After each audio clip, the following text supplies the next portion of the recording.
too. We're trying a couple of things that are different from the technological point of view. We're going to get better and better. We upgraded the cup. There's no more cup. The cup is there as a backup, just in case we need it this fall. You got to know where you start. You got to remember your roots. Yeah. All right. So this is our second week into 2021. Mm-hmm. Hopefully, it's going to start to get better in terms of COVID and so. Mm-hmm. And I'm definitely starting to feel the itch about the world opening up. And I'm one of those people where being closed off did not affect me nearly as much. I have my family here. Both my immediate nuclear family and my extended family very, very close. Even when we couldn't get together, we would at least see each other, hang out outside. But I'm starting to get the itch to try to get out there. I don't like to talk to many people too much, but I do like to go out there and see them. Well, you just came back from Florida, so that's... Yeah, we broke down. You popped the cherry. Popped the cherry and actually traveled. I actually felt really, really safe doing it. So we were talking to a doctor friend of ours yesterday, or I think it was yesterday, and I said, "What's the likelihood of people wearing masks through the remainder of this year?" And I'm pretty sure he just said 100%. Yeah. The recommended to wear a mask. I think the recommendation is going to stick for at least this year, and even after the recommendation is going to go, I'm going to be thinking that people will see this. Be wearing masks. Some people will be wearing it indefinitely, and a large portion will be wearing it to things like grocery stores. Well, we talked about before even COVID.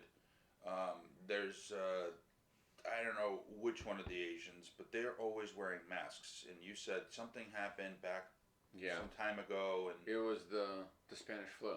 So at the turn of the century, around World War I. So some of the guys over there still been wearing masks. Yeah. This whole time. Yeah. They might not realize that is the impetus, and that's how it started. But that is how it started. So this was a pandemic that killed off, I think, about 50 million people. So just far, far worse. Mm-hmm. And even then, they knew what quarantine was, but they just didn't understand. I think this is before vaccines, so they didn't understand the full on how to treat it, and it just went around the world. And actually, you hear about the Spanish flu around Europe, but when it got to Asia, you don't hear it as much for various reasons, and it devastated them. Again. Is it safe to assume we're going to have something else in the next 30 years?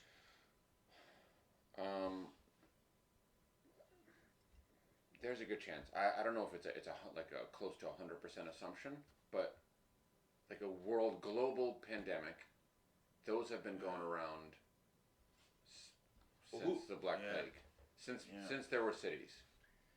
Yeah, especially as we get, we're a pretty clean country as far as sanitation goes, so maybe we're more susceptible. Yeah, actually, I do a decent amount of reading both history and historical fiction, and it's just clicking back to me now how often they would have just diseases going around in the cities back in the really small. They would just close off to travelers. They didn't know obviously what it was, that it was small viruses or small life forms. They just know that this person is cursed and just stay away from them. So they quickly realized you need to stay away from these people. Yeah. So that's been a fact of life for a long time. So we actually had a pretty good run. I mean, SARS and all MERS, that's still going on. That kills maybe 10,000 to 50,000 people a year.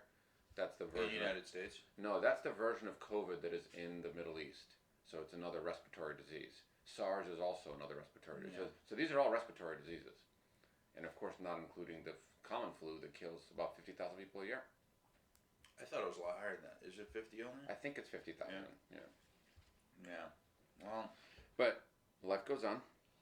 Yeah. And you can't stay quarantined forever. So I hear a lot of people talking about vacationing. I can't wait to go on vacation. But I wondered what percentage of people actually liked the fact that their relationship with their family probably has gotten stronger through COVID, and now they maybe, how some people are like, I like to go out, I like to stay home. Yeah. There's a little shift maybe. I mean, I'm sure they still want to go on vacation. Yes. But I'm afraid that you are not hearing too much from the people whose relationships were, if not ruined, but very much taken a beating during this thing. Because I'm not on Facebook. Well, I heard from my neighbor who's a cop, and he says there's been a lot more domestic violence. Okay. That's been a spike. So yeah. So but that's the only one I heard it from. You wouldn't hear, Like, I've heard of data. yeah, I mean, I hear people joking at work Hmm. about, yeah, I need to get out of my house. Yeah. Take that for what it is, Mhm. right? Could be anything, I'm sure. Yeah. See, the thing is, our structures were already set up prior to the COVID. So that means we could just sit back and enjoy our foundation and build on Yeah. it. What if the foundation was not set up, Yeah. or what if it had cracked to begin with? Yeah. What if you're with someone who you really shouldn't have been? I think that there's a movie coming out. It's a COVID movie, and it's about a couple, and I don't know the details, but one of which I think was getting ready to break up with the other Yeah, or something. yeah, And then COVID hit? Yeah, yeah. Well, what if it was like that? It was kind of weird. I watched the trailer. It literally went from a relationship drama, Mhm. and all of a sudden they're pulling off some heist, stealing something, which is really odd, all within a matter of a 3-minute trailer.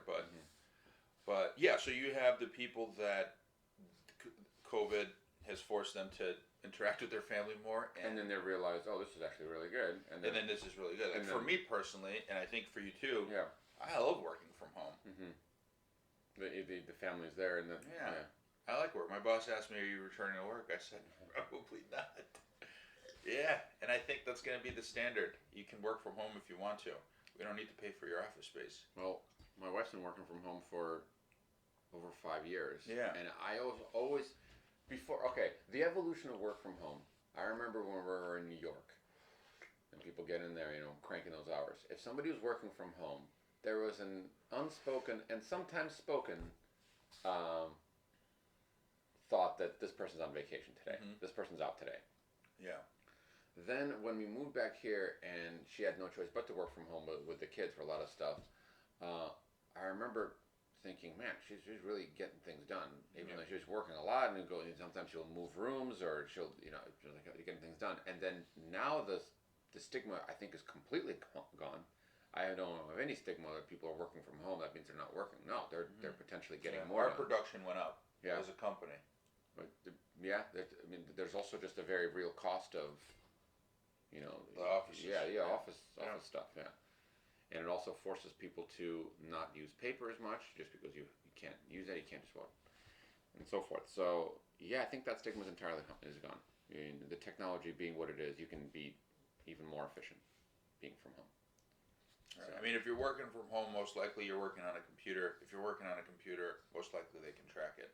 Yeah. They can track your performance, not even you actively working. I don't even. Yeah, they're not going to be actively tracking your performance, whether or not you're working. They're tracking your productive, so your producibles. Yeah. Well, and it sounds like if you're a worker, you're gonna work anyways. Mm-hmm. Yeah. Do I have my days when I want to slack? Absolutely, and I do nothing. I had those days when I was in the office. I can easily slack in the office. Yeah. It's really easy. Yeah, I would just do nothing. I would literally. This reminds me of the Office Space. He sits around, does nothing. I would literally sit around, do nothing all day, and then when I'm working, I'm working. Mm-hmm. And There is something to be said about being in the office and seeing the people. So I definitely think that can't go away completely. But I don't think you need to go 5 days into the office. So that was established. That work arrangement has been established, I think, early 1900s. 40-hour work week, 5 days a week. You're going in whatever. what they should do is just find an alternate way for the team camaraderie, right? So instead of just working side by side, Mm-hmm. just go home, do your work, and then once every 2 weeks or 3 weeks, there's a team event somewhere Mm-hmm. made by the company, and Yeah. that's it. I don't know. It's Yeah. very possible. I'm a salesperson, so I can only speak from that industry. But salespeople like to go out and have fun, and we try to make the best of it while we're at work. But you're working, Mm-hmm. right? So do your work, and then go outside of the office, or we don't even need the office essentially, unless you're training. But even that has changed too. It's very possible. And again, you're an established salesman. What if somebody is not like that, or maybe they need the support to Yeah, the training is continue better. improving? It's a complicated thing, but the point is that the 5-day, 40-hour work week is not the only solution. There's clearly other Yeah. solutions. Yeah, they need to fix that. They need to fix that thing where two people can't talk at the same time. when you're on Zoom. Yeah, the microphone. Yeah, I know. I know. That's what a you're talking big about. thing. Yeah, it's so, and it happens sometimes in real life now, and I'm very sensitive to it. Multiple conversation at the same time around me, where I can't help but focus on all of them, and then I end up focusing on none of them. Mm-hmm. But in Zoom, it's basically impossible. So let's say there's 10 people in a call. It's already so you can only have one conversation there, and then they don't have a way to just click on someone and maybe that increases their volume and then diminishing my microphone turns off for everyone else, so only like we can talk, or maybe it's like a lower volume, kind of like a chatter. It's actually I feel like they did background chatter for everyone else. I think they probably could have done that where two people could talk at the same time, but somebody thought, well, let's just one of the voices take over. But I think they made it worse that way, because if two people start talking at the same time, they hear each other, so one will naturally stop. Yeah. Whereas there, it doesn't. Whereas there, it doesn't work out that way. Two people start, then they stop. And there's a slight delay. It actually is noticeable in time. So let's say the delay is, I don't know, 10. No, it could be more. So like maybe half a second. Mm-hmm. So this is a second, 0, 1. So that's half a second. Mm-hmm. That's enough time for the human brain to register that somebody else is talking, and they'll stop, and then they won't go. Whereas in real time, if both of us start talking, we potentially might talk a little bit longer, and then we get what the other person's trying to say, and then kind of work it into a real conversation. Yeah. Yeah. No, it'll get fixed. Yeah. They here, maybe we should. The title of this episode is going to be vacationing or something along those lines during COVID, I think. Sure. So we don't get accused of clickbait. Do you know what that term means? Yeah, I know what it is. Yeah. So let's discuss that. We can always put that in the check comments. that out. I've actually seen that in some of the videos, the longer videos that I watch, that people make, links of the sections of the conversation. So if you click on the 10-minute mark, then it starts talking. I like that. Yeah, it really. I is like nice. that. Yeah. Especially when you have a 40-minute video. I like that. I think that's Especially a great idea. like a 3-hour video from the one You're that conscious of other people's time. Yeah. But anyway, when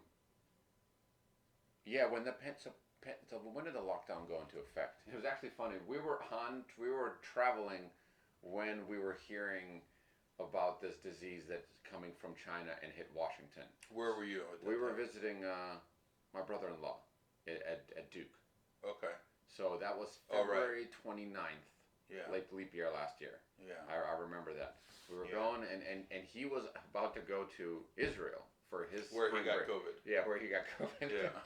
He was about to go to Israel for his spring break, and we were there talking like, "Hey, did you hear about this disease coming?" Like I very like, I'm like, "Yeah," and he's very knowledgeable on this stuff.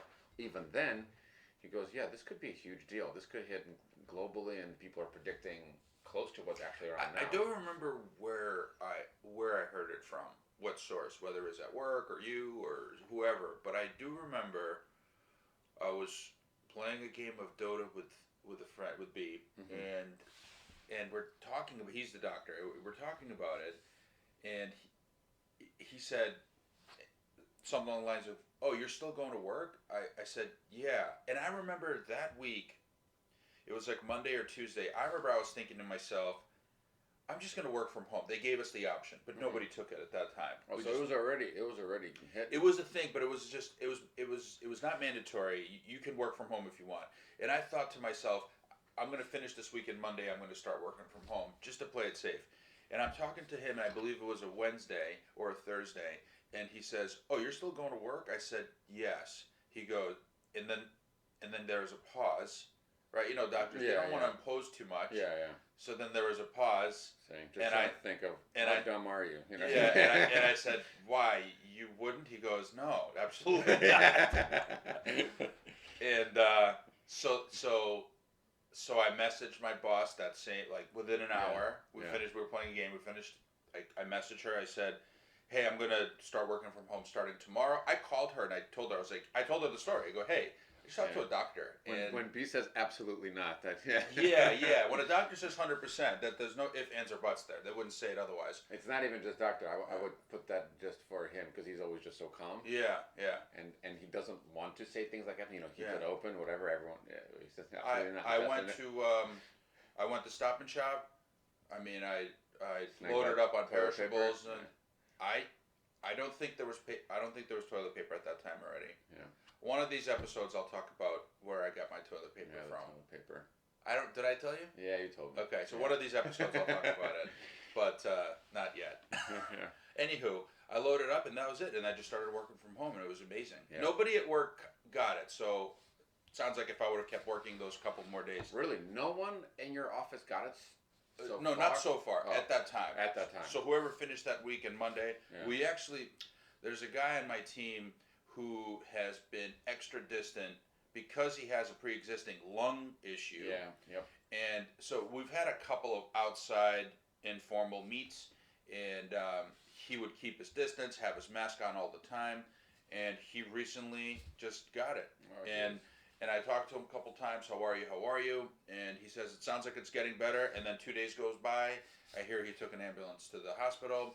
He's back at home, but getting stronger, but Yeah.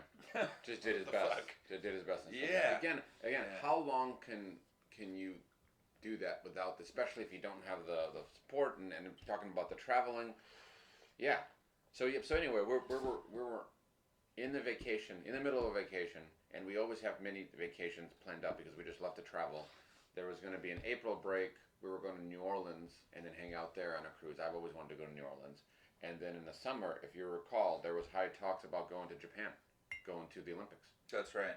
And because, We talked about that for years, right? yeah. Or was that Brazil?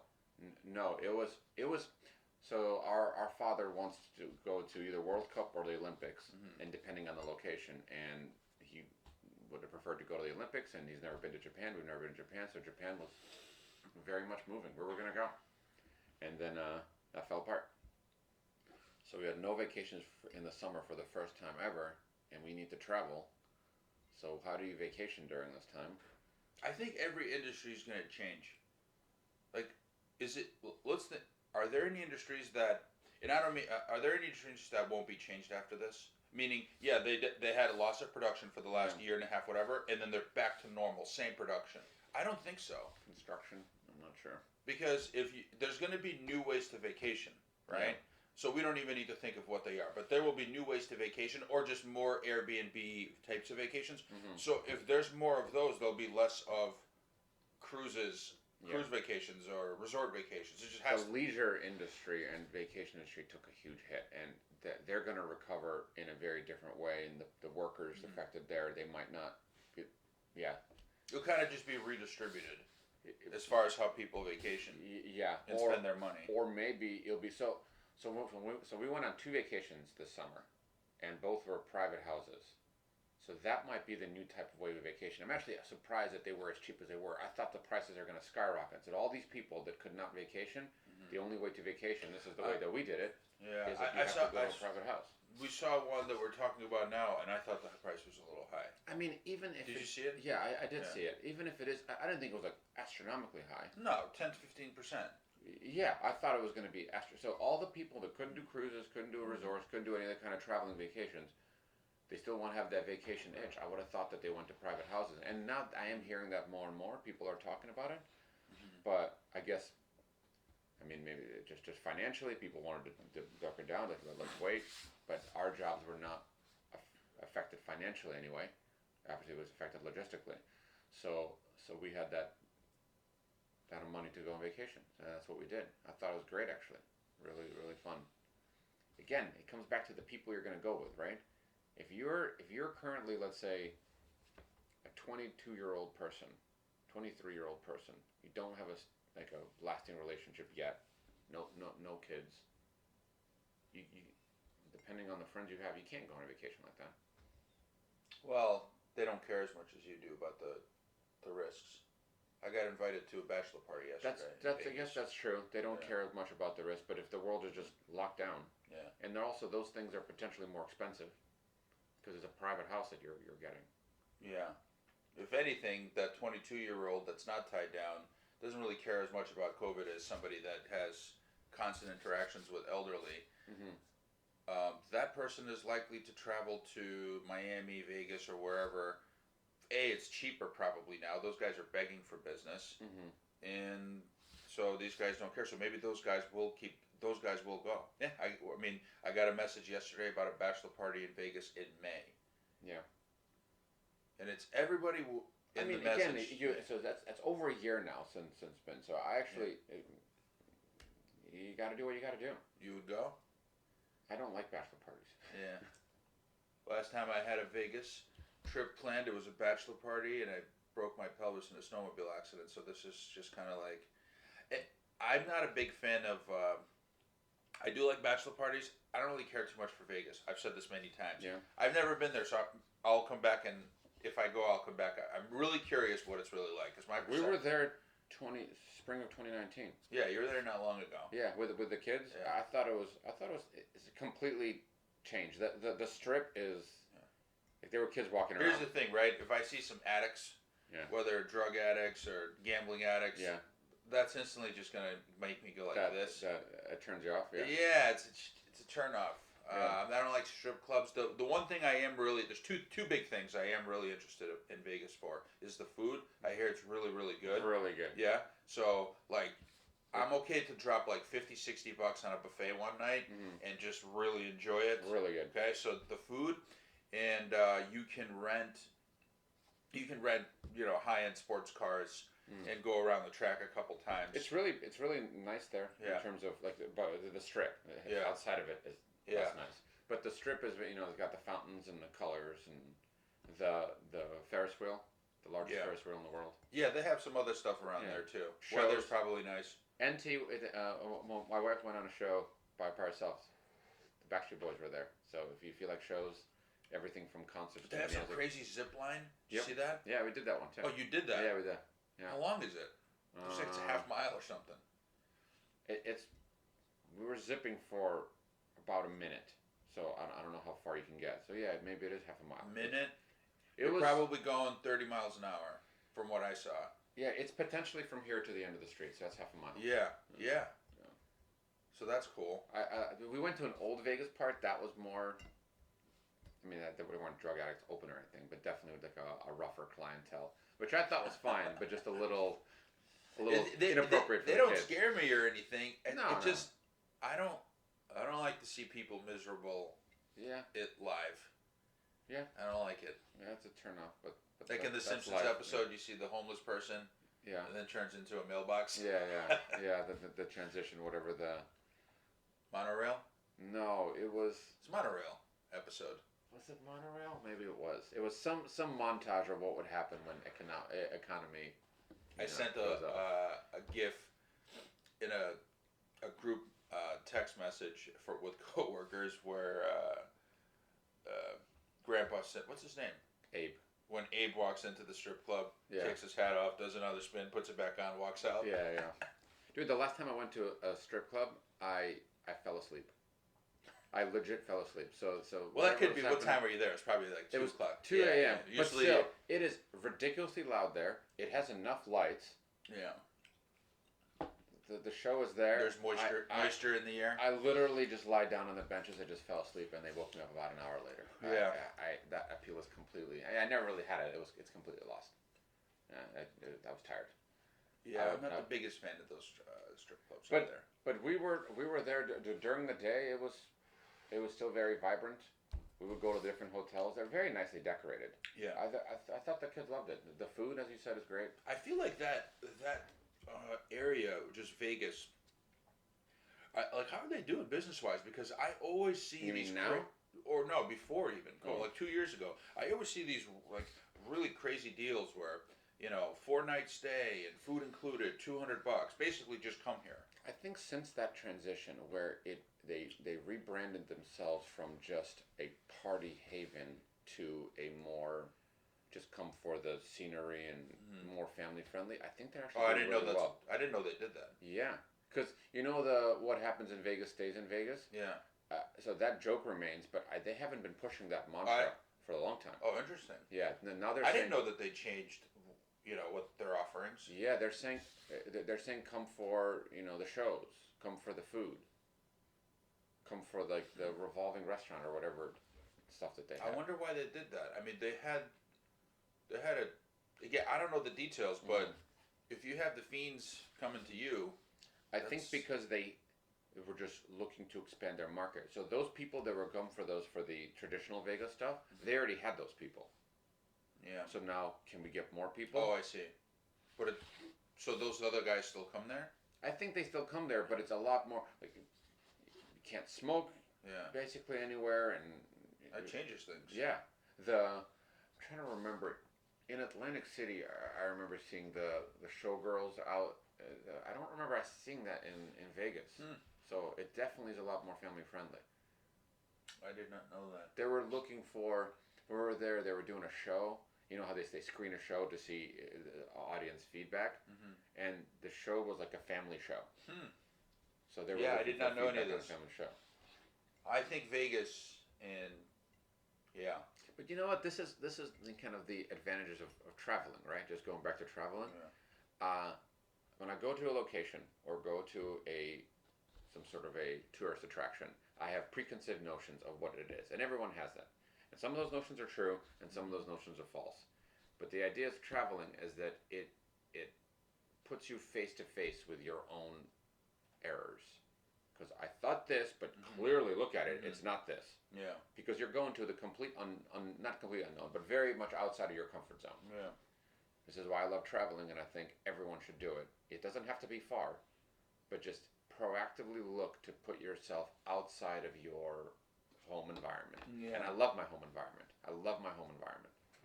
But Yeah. you need to actively put yourself outside of it. Airline companies definitely going to take a hit. Or we talked about some of the crazy statistics. 70% of their revenue comes from Business.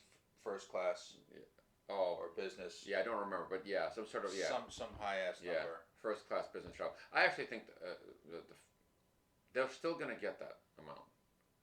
Sorry, let me rephrase. Well, some of those guys are going to be working from home now. Business travel is going to go down. That's where they're going to take the hit. First Yeah. class, I actually think will still be the people who are flying. They'll have them. The people. Maybe that still they'll wanna just fly. condense the first class. Not everybody needs to Yeah, fly anymore. You could just do it on a Zoom call. or potentially have more first class. Yeah. So then so the plane will not be full. Wait, why would you have more first class?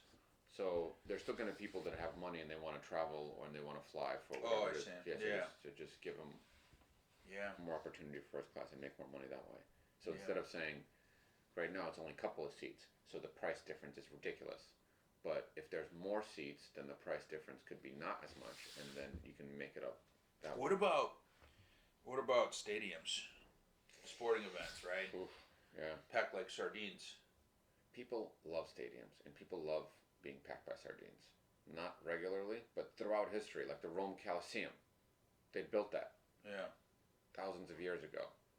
Yeah. Whatever the Shakespeare shows, the theater houses. People love doing that stuff. If you look at the amount of people that are there relative to violence, which there are some, like there'll be You a mean fight. at the stadium itself? Yeah, Yeah. outside the stadium during the tailgating. I'm just talking. Let's say I'm talking about football, right? Yeah. It's a lot of fun. Like if you go to, well, anyways, I don't want to compare just yet, but if you just relative to the amount of people that are there, and then the amount of violence that's there'll be occasional scrap, fight, whatever. It's a really safe place, and it's really fun Yeah. atmosphere where everybody's kind of on the same page, getting along. I never thought of. I was never concerned for violence there. The people that would get into violence there, I'm sure there are definitely exceptions, but I gotta think it's both parties were interested in violence. It's Yeah. not that one party's interested in violence and the other party is not at all interested, and they just got Yeah. attacked. Both of them are very comfortable with the fight. Yeah, or both of them are very comfortable. Yeah. So, and it's But also, even still, there's people that are comfortable in a fight, but they wouldn't fight at that time because they're with their friends and they paid a lot of money. It's not cheap to go to these games. Yeah. And they're just like, okay, 90% of these scenarios I would fight, but today I'm choosing not to. So I think everybody kind of just scales back their guard a little bit. It's got to be. They're liquored up, so your inhibitions goes down. Your risk assessment is impaired. Yeah. So, but still, people are. I'm fighting with someone who I don't know in a stadium that is classically considered. This could be a place that people fight. Who knows what the other person is going to do? Yeah. So they might shout at each other. there might be a shove, but if there's a shove and one of the persons, Yeah. Here's the other thing: if you get into a fight, they're kicking you out. Like you will, and they toss both. They don't care about. They don't care about who did. Yeah, they don't, because it's a very, very rare, ridiculous situation that an actual fight is completely. So the moral of the story is, yes, I was agreeing with you in the sense, the fact that people love going to those events, whether it's a concert or a sporting event. They love being in a big crowd of people. And sometimes there'll be some on one side, majority on one side, majority voting for the other team, but whatever. Yeah, but I mean, you can't keep doing that, right? Not now, at least. Yeah, I think this is going to be one of the things that they're going to be actively looking to combat. And who knows, maybe there's going to be a thing now where to go to those events, you need to provide proof that you got the vaccine. I'm definitely seeing that happening. For you to come to some sort of private event, could be a restaurant, could be these things, you need to have gotten the vaccine. That might be a good way to get people. Where do you stop at that? That could be. Yeah. I mean, what about the? I'm not even going to talk about. Could be a slippery slope. I'm gonna let's say the religious reasonings. Not even the conspiracy. Is it religious? I thought it was all conspiracy. They're not. No. There are. It's actually one of the questions, or one of the answers is. Of why you're not going to get vaccine because of religious reasons. Yeah. Ooh. Yeah. What's the argument there? Yeah, I don't know. I don't know. I thought it was all just bad science on there. I mean, I'm less sure now you're saying it, but I'm like 99.99 still. Yeah, it's religious reasons. Huh.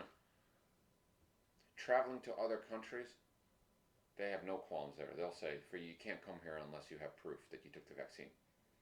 That's a thing already? Or you're just assuming there will be? I am assuming that'll be a thing, yeah. So this isn't, in the America, land of the free, that argument that you just made up, which is a very real argument, slippery slope. Are you not going to let me into your place if I have syphilis? Yeah. Or there are certain countries that simply can't afford to have this type of a spread or wipe them out. But they're also just not trained to think that way. America is very much built on this. Built on? You can't tell me what to do, and I can't tell you what to do. Where other countries have population that are very comfortable, hey, tell me what to do. That's just how they are. Yeah. Yeah, you really can't force people to do much of anything here. Yeah. There's people that straight up don't pay taxes. Literally, in other countries, you mean? No, here I think there's people that straight up haven't paid taxes in 5-6 years. All right, I'm gonna disagree with you in the sense that there are people here that don't pay taxes, but they're outside the norm. In other countries, for sure. It's very common that you don't pay taxes, or you will straight up cheat and whatever, unless they're coming and taking stuff from you. Yeah, when I say there's people here that don't pay taxes, we're talking about, I don't know, maybe there's 10,000 people in this country. So basically, the smallest number. Of course, they exist. Yeah. But what I'm saying is, they don't pay, and basically nothing happens. I'm assuming most of them don't have an official income or a high official income. Yeah. Otherwise, they'll be docked. Yeah, that's possible. Otherwise, they'll come after them for money.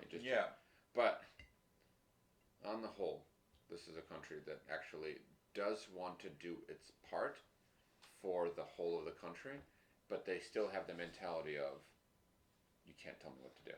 Yeah. Which is, that mentality caused a lot of problems, but it also, I think, is a big part in building this country the way it was. Yeah.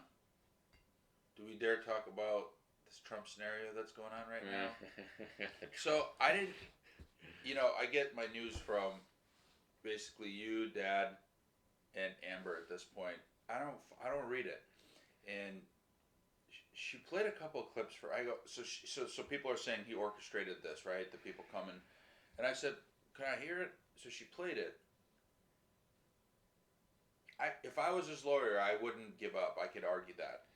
He didn't say, come here and do these things. He said, he has plenty of fans that are normal. Like, of people that like Trump, and you're like, that's a normal person. Yeah. And that's not the type of person that would go there. He has... So what I'm saying is it's not cut and dry from what I see. I only saw like 2 videos.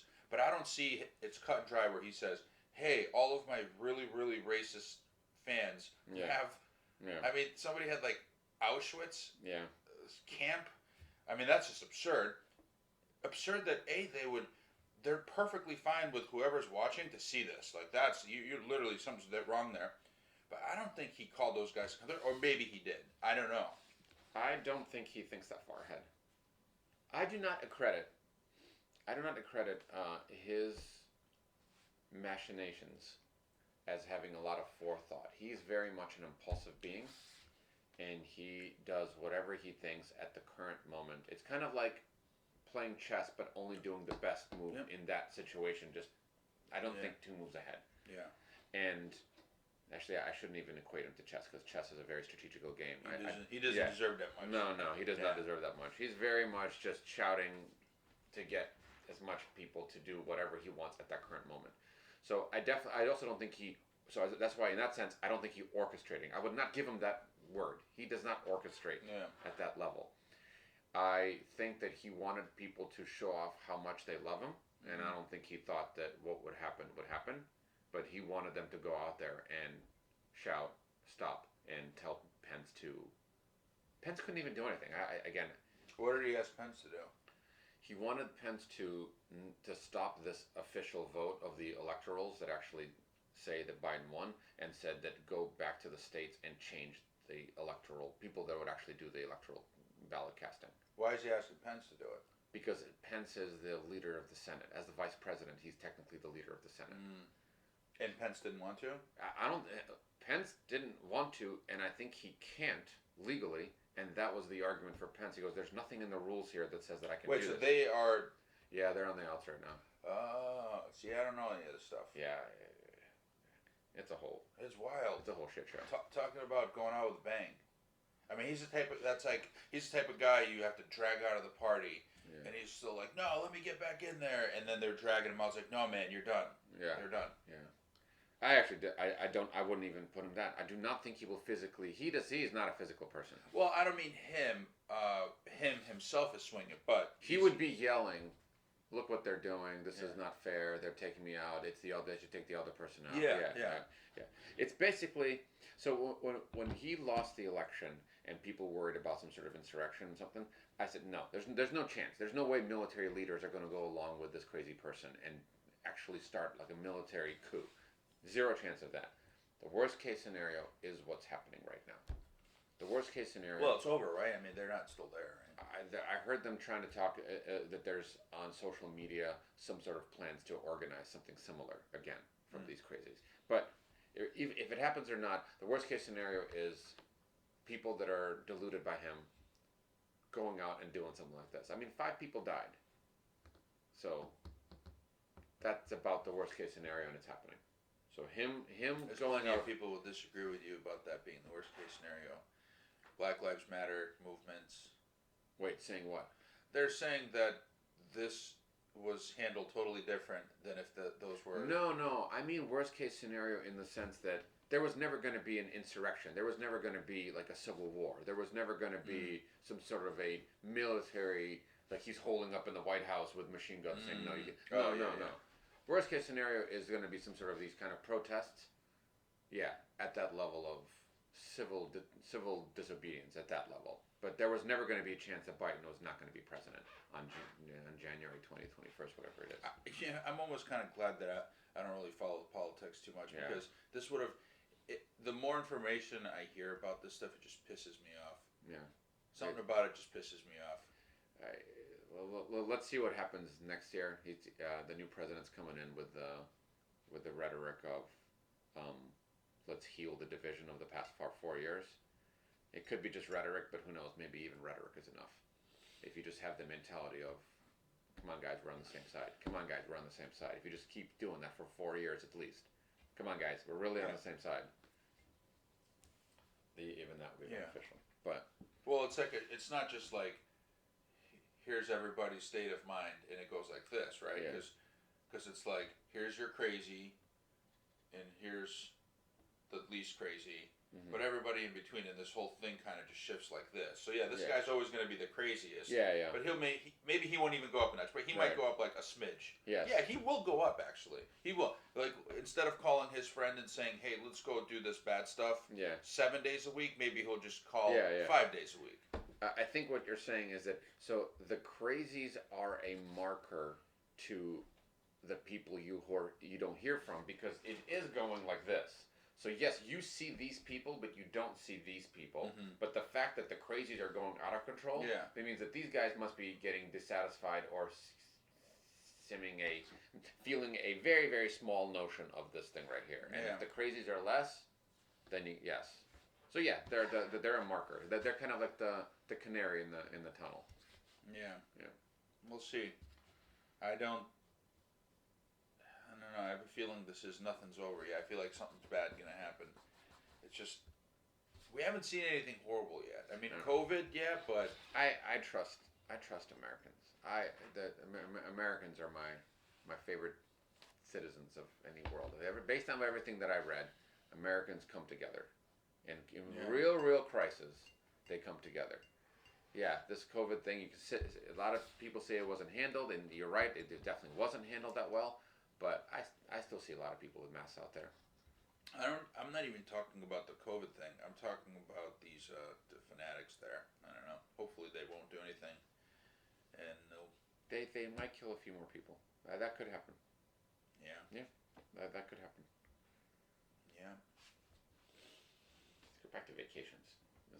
Leave the politics to the people who Well, are you got to bored. think about all the people that live around there. About around the cities. Yeah, Yeah. or just in general, the people that live, the innocent bystander that lives in these areas where these riots go down. Yeah. If that was happening in this town here, and then your wife's like, "Oh, I'm going to go to the grocery store." You're going to think twice. Just a Definitely basic, think twice. right? Mm. Just to go down to the grocery store. Yeah. Yeah. No, I definitely think twice. Yeah, cities are having a bad marketing PR moment right now. Yeah. Who would want to live in a city? Who would want to actively live in a city? Well, you never know when a new kind of a I riot think could. I think young people, Yeah. like a 22-year-old, they might. I remember one time I visited in New York, and every 2 minutes you hear sirens going by, Yeah. and to him that's probably like the sound of a microwave, Mhm. right? It's just like, yeah, I think somebody just drove by. I remember having that mentality too. Yeah, Yeah, I remember. yeah, you lived there for a bit. And then I remember going back, and man, is this really was always this Yeah. loud? And Yeah, like in Tom Hanks in the movie Big. Yeah, He yeah, gets there, exactly. he's like, what the hell? Yeah, He's the the little first kid. night. Yeah, and Yeah. a couple weeks later. Yeah. You I definitely humans do accumulate to whatever environment they're in very quickly. We're very good at that. Humans can do that. So who knows if you live there, you wouldn't see it. Yeah, probably not. But I don't think that's I don't think that's for me. I don't like it when it's you're the same, I'm sure. I don't like it when it's too people-y out. Yeah. There's too many people out there. I like to. I'm a people watcher. I'm very comfortable. So let's say sitting in a coffee shop, and I'll have my cup, and then I'll see people kind of walking around. I enjoy it. They're building. They're hustling, bustling, and yeah. But I definitely don't like to be part of crowds. So that's actually one of the good things about COVID. So when we went to Disney World, there's no bunching of crowds anymore. When people are going on a ride or something, they're not bunching together. So I hope that stays part of it. Everyone's pretty mindful. Everyone kept 6 feet apart. So that was good. I see a lot of people with the masks, with the noses open, Yeah. and it's they're talking, and the mask slowly falls, and then Yeah. they fix it. Yeah. It's like pants. Yes. It's like walking around, they pull them up, they walk around, they drop again. They're gonna have suspenders for masks. I doubt they're just breathing through their mouth. They're probably just want a little fresh air. Or I mean, when you talk, your chin just constantly moves it down. But I don't think they're like, oh, I need to go get a better mask. I think they kind of just let it hang Yeah. where the nose is exposed. I think if you look at them, my experience is they correct it. I guess my Yeah, they experience put is- it back. Yeah, and my then literally experience with they're students, so students are more compliant with this. Yeah. Even that happens rarely. Those are the ones you notice. Most of the time, I don't notice them. They're just Yeah, they have their masks on. yeah. The old mask. But in terms of vacationing, what are you thinking? What would you do? Where are you comfortable traveling? I'm comfortable traveling anywhere. Basically, United States wise, I'm basically comfortable traveling anywhere. It's just we still see our parents, and I just want to make sure I don't potentially bring back something, but tropical vacation. I mean, that's always been my go-to. Yeah, Yeah. tropical vacation. I'm not too particular about any single. If the water is somewhat of that turquoise color, I'm in. If the food is somewhat decent, I'm in. I So don't the itch that you're looking to scratch right now is you want to go somewhere in the Caribbean and just spread out by. Yeah, Caribbean. Caribbean's always been our favorite. My favorite. Um, Somewhere where I can lay on the beach or just or play Sure. games on the beach, Yeah. and all I hear is the water, some seagull. Yeah, that's all I really need. I don't really need a whole lot. Yeah. Yeah. I haven't been hearing. I think the resorts are starting to open up. I don't know what their vaccine situations are. Would you go there if they don't require everyone to be vaccinated? Well, I'll say this: if that's a thing, then I'll just find the one that requires the. I'll just go to that one. You should go. You Yeah. So if you're saying if there's resorts that require vaccinations, Yeah. and there's some, yeah, then I would just go to the one that requires vaccinations. maybe by Yeah. June or July. So Go to once that the vaccines would be available for everyone. Mhm. So the only reason why you don't get it is because you didn't want to get it, rather than it's not your turn yet.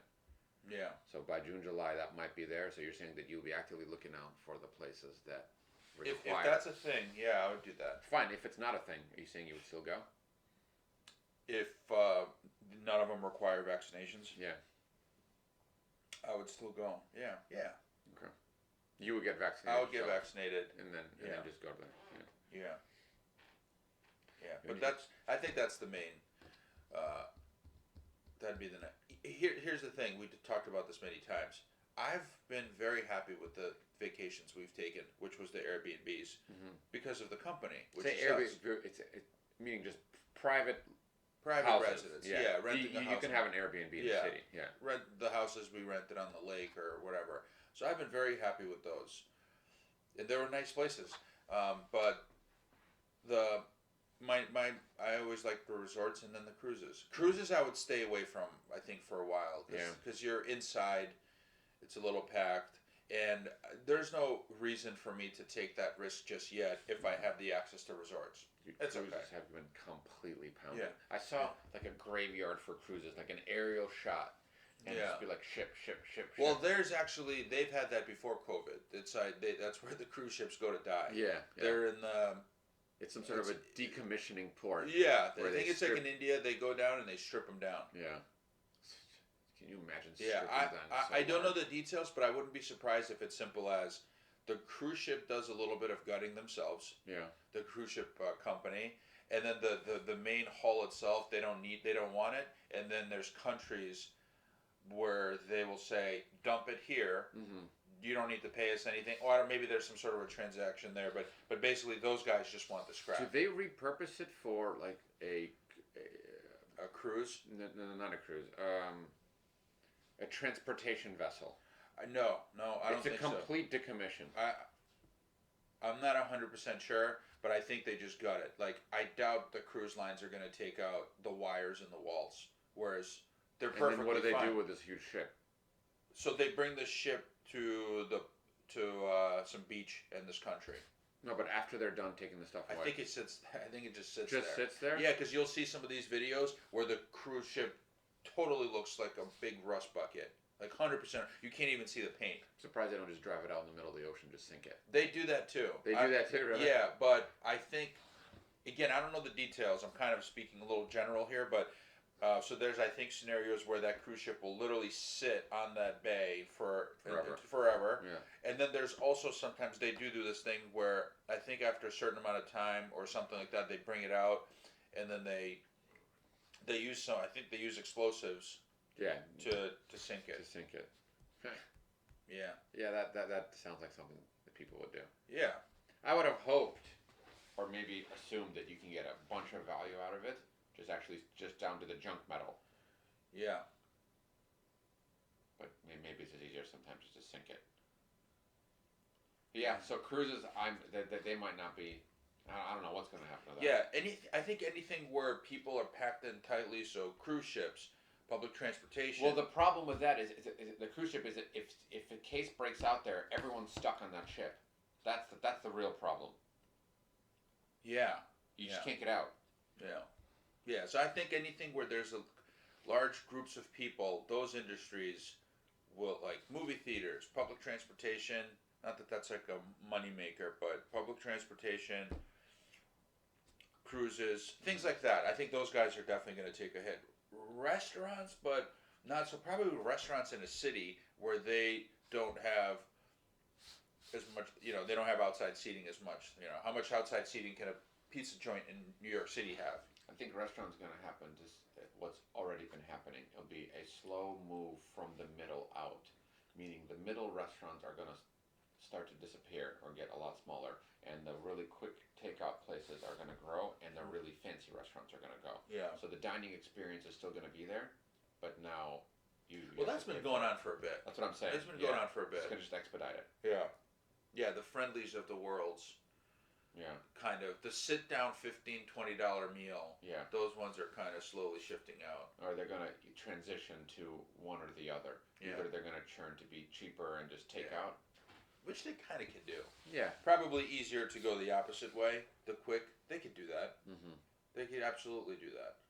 Yeah, it'll be difficult to see how, let's say, that $15, $20 place that people have been gone to for a long time, all of a sudden becomes more expensive, and they're going to say, why? And like a fast food place. So if you go to, let's say, McDonald's and you get, or let's just say like a quarter pounder or something like that, I think that's like $12 if you get the combo with cheese, maybe 10. Quarter pounder? Yeah. With the meal? Yeah, I think the sandwich itself is $5. Yeah, I think the meal is like $7, $8. I don't think it's over 10. Well, maybe with a coupon.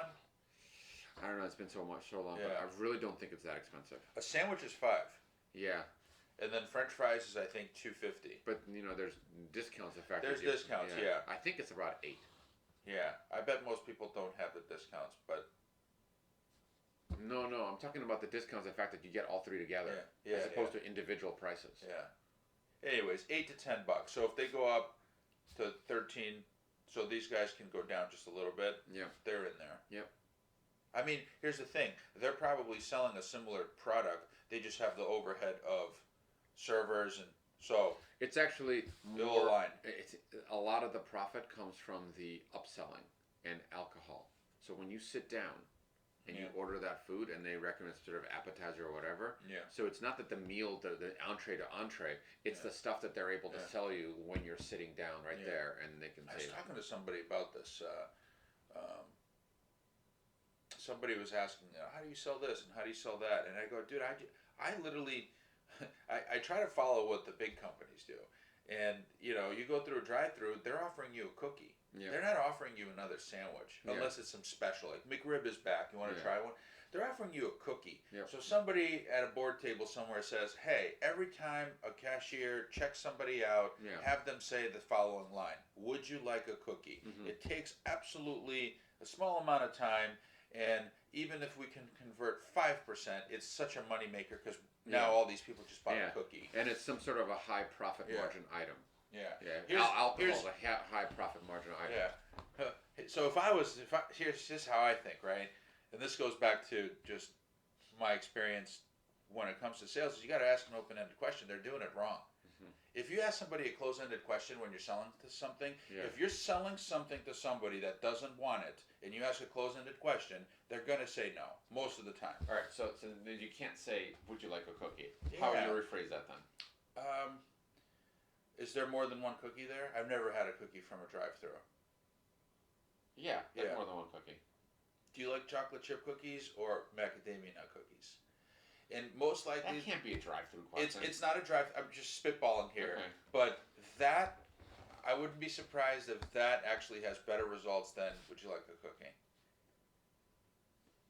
I wouldn't be surprised if that's a better question. But let me think. What's another good? It has to, whatever it is, it needs to be open-ended. Okay. Yeah. So it's something kind of like it's more of like a statement. Our cookies are back. Is that something you might be interested in? Then you're back to the close-ended. Yeah. Whatever it is. Yeah, whatever it is. Here's the thing. The reason why I can't answer it right now is because it's not simple. But but asking it open ended, Yeah. that's See, that's when they're definite. sitting down in a restaurant, Yeah. it allows for that because when the waiter comes over and they're asking and then bringing the order or bringing you more napkins, you have a lot more time Yeah. to interact. Yeah. So that's why in that scenario, Oh, hey, sorry, I got one. So you drive through and you're like, hey, can I get a number 8? yeah, And they always say, what cheese? Yeah. What do you want for a drink? Coke. Cool. What are you doing for dessert? You want the apple or the cookie? Done. yeah, They'll pick one. Most people will not. hmm Just like most people say no when they ask them about the cookie, Yeah. but a lot of people will answer it. They will answer it for many reasons. A, you just gave them 2 options. It's easy to answer. B, it sounds like it's assumed you need to have dessert. hmm Like, okay, we got your meal, we got your entree, we got your Coke. What are you doing for dessert? Like, everybody gets they dessert. might get pissed that they're charging extra money. They might assume it's free. Well, you would no. What are you doing for dessert? We got apple pie and we got cookies. Yeah. There will be people that will say, "What kind of cookies?" Yeah, there's the window, I guess, that tells. Yeah, the window's there. The screen tells them how Yeah. much it costs. Yeah, Yeah. yeah, it might work. I don't know. Yeah, it might work. Wendy's, send the check. Yeah. Wendy's, send the check. Yeah, it was it's kind of sales 101 is here's the thing, right? They'll tell you keep the customer engaged, right? If you ask them, hey, are you interested in cookies or whatever the hell you're selling? But see, all of this stuff I think applies more when your customer is in your location, sitting there, and you have their time and you have their attention. The drive-through, I think, business model. I mean, this might work, but this is a very quick interaction trend. It's all about the product there. The customer is here not for any experience; they want your product. No, for sure. So that's what I'm saying. That the Bertucci's of the world, the friends, have to transition to, Mhm. or the other way around. But the upsell still applies. They upsell. They just say it wrong. They're still asking, Yeah. are you interested in a cookie? Yeah, yep, they do upsell. But they're just doing it wrong because Yeah. everybody's just going to say no. In fact, it's the even- worst one is that it? That's the worst Yeah. question. Like you're gonna say no. Yeah. Sorry, you're gonna say yes. Yeah. Yeah, they're asking, they're trying to upsell. I guess I lost my train of thought, but anywho, you ask it open-ended questions. Whatever your application is, whether you're at a fine dining establishment, Mhm. you would in a fine dining establishment, you would just talk about products more before you actually get to the closing parts. Like, all right, so what are you guys doing for drinks? Are we doing wine? We're doing something stronger, Mhm. and then what kind of things do you Right like? there. That's a great question. What are you doing for drinks? Are you doing Yeah. wine? I actually remember Yeah, that would be an asking open. something very similar when I was a waiter. Yeah, so you just did it by default because nobody probably taught you at that Yeah, time. You I just said it by probably default. realized Yeah. by then those questions are better. Yeah, so salespeople will say you want to keep the customer just talking. hmm It's better for them to talk. Make Yes. sure they're informed and then let them talk, and then naturally they'll. But they do it all the time. You check out something and you go buy a toaster at Best Buy. You want to buy the 3-year warranty? That's a guaranteed no. hmm You're literally. So what I was Do you saying want is the 3-year warranty or a 5-year warranty? that's it. Yeah. Which one do you usually get? Yeah. None. Oh, you should be. All right, it's up to you. But if you ask somebody that question, you're kind of like giving them a little piss off at the end. You're pissing them off a little bit at the end. hmm Like, don't try to sell me something. Yeah. They're not hearing it as like, hey, for your convenience, we offer these other products. Not sure if you do. Not sure if you. What if you just didn't even know we offer cookies? Yeah. And you're like, oh shit, thanks. Yeah, I do want a cookie. That's the ideal situation, right? That's the ideal. Yeah, but everybody knows yeah. they have cookies. Yeah. It's you can know and not know. It just could be not in the forefront of your mind. When somebody Yeah. just presents, so imagine if somebody says cookie and they just show you a cookie, and then you see that cookie and say, That's you know that's what? a good cookie. You know what? That's another good sales tactic. The only problem with that was it might just take a little bit more time. Yeah. But as you're at the window and they're giving you food, and before they ring you out, you pull up and they go, hey, this one's $1, this one's $1. Which one do you want? Yeah. They'll buy one. Yeah. They'll see it right there. There might be somebody in their car, maybe a kid. Somebody will pick one. Yeah. And you'll have a lot better result than saying, do you want cookies? The fancy restaurants has that, dessert cart. They have the dessert card. God damn it, it's hard to say no to that one. They just You have have ready to go. I They're presented. I follow what these guys are saying. Yeah. Maybe I'm sure the guys up top, they probably have heard of open-ended questions. And here's the thing: when I buy that, I don't regret it. Yeah. if you want, because especially these kind of places, they definitely depend on repeat business, right? Mhm. So you don't want them regretting it. Right. It has to be something that they kind of wanted, but maybe just not. Somebody aware. can regret a cookie they were offered at the drive-thru. They eat the cookie and then they get the guilt, like, ah, damn it, why did you? They might not even say it just in their head, but this guy's just walking around with a cheese cart. You flag him down like, hey John, or whatever, come over. I'll take some of that cheese. Why would they regret the cookie? I don't know, calories, whatever. Well, it's the same argument for the dessert table then. But nobody asked them. Oh, you're saying they come by to the table? Oh yeah, they come back from the Yeah. table. Yeah. Well, There's there's fine the tweets. calorie is a whole different argument in terms of Yeah. but I'm talking about generally speaking of the upsell strategy. The ideal situation is they actually wanted it, Yeah. and you just presented it in a way that made them realize that they actually wanted it, with Yeah. no regrets afterwards. Yeah. Yeah, it's a whole art form. Well, we Definitely. talked about this before many times. It's just, Definitely an art form. yeah. All right, that's an hour. Yeah.